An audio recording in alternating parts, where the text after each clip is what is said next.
Vitisho katika ndoto ni matatizo yaliyonipata. Amen. Kuna kitu kinachokujemelea kitakachoweza kutokea baadaye.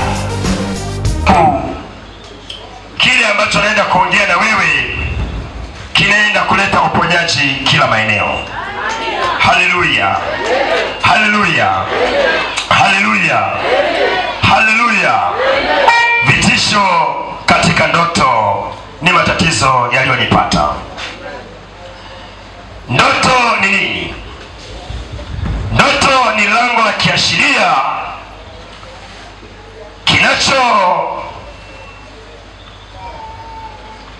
Ndoto ni lango la kiashiria.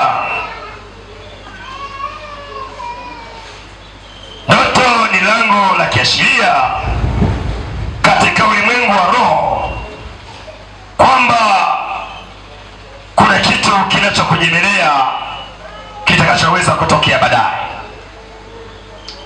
Naomba sana kutumia maana nyepesi ili nipate kueleweka sana, kwa sababu inawezekana jumbe kama hizi umesikia sana, ila sio hii ambayo nataka kukufundisha niliyetumwa na Bwana.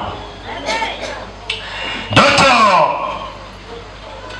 ni lango la kiashiria katika ulimwengu wa roho kwamba ulinyelelewa na kitu fulani kitatokea baada ya muda unaokuja mbele. Ndoto hii ambayo ndio ile unayoota wewe ni lango la kiashiria kwamba kuna jambo linakuja kutokea baadaye. Linakuja kutokea baada ya wiki. Linaweza kuwa ni baya au ni zuri. Lakini kwenye ujumbe wangu huu nataka uwaze ndoto mbaya ambayo imebeba nguvu ya vitisho.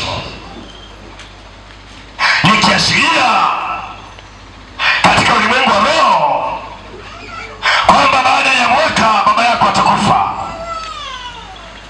Baada ya muda fulani ndoa yako itavunjika. Baada ya siku fulani utaanza kutangatanga. Baada ya miezi mitatu utakuwa hauna kazi. Baada ya miaka miwili mzaliwa wako wa kwanza hataweza kuendelea na masomo tena. Ndoto hizi ni viashiria kamili katika ulimwengu wa roho kwamba ingali unajiona huko salama, unapambana na kesi mahakamani, unapambana na kesi ya biashara, unapambana na kesi ya ndoa, lakini piga wagaragaza. Baada ya muda ile kesi itaonekana katika ulimwengu wa mwili. Sema amen. Nikiashiria kabisa kinaonekana katika ulimwengu wa roho. Wakati huo umelala usingizi.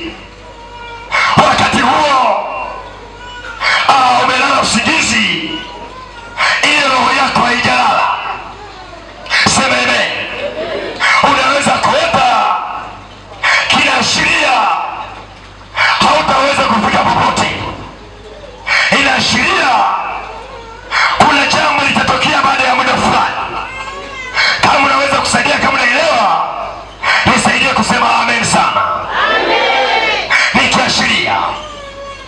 Nikiashiria kuna mtu ambaye hata ninapofundisha saa hii unasema ni ndoto tu. Naomba nikupe maana ya pili ya neno ndoto. Neno ndoto maana ya pili. Neno ndoto maana ya pili. Asante sana kila mtu anayeandika. Asante sana kila mtu anayeandika. Na wewe ambaye labda kwa sababu haujui kusoma, na kuombea neema ya Mungu, Mungu akufungue masikio yako sawa sawa. Lakini kwa wewe ambaye ni mvivu tu, wewe hata usipopokea neno ni sawa tu, kwa sababu haujui wanafunzi wa Yesu, ila umekuja kwenye liturujia kumsikiliza leo Kapanga atawasha moto wa namna gani, atatembea na moto wa namna gani. Marafiki zangu mimi wazuri,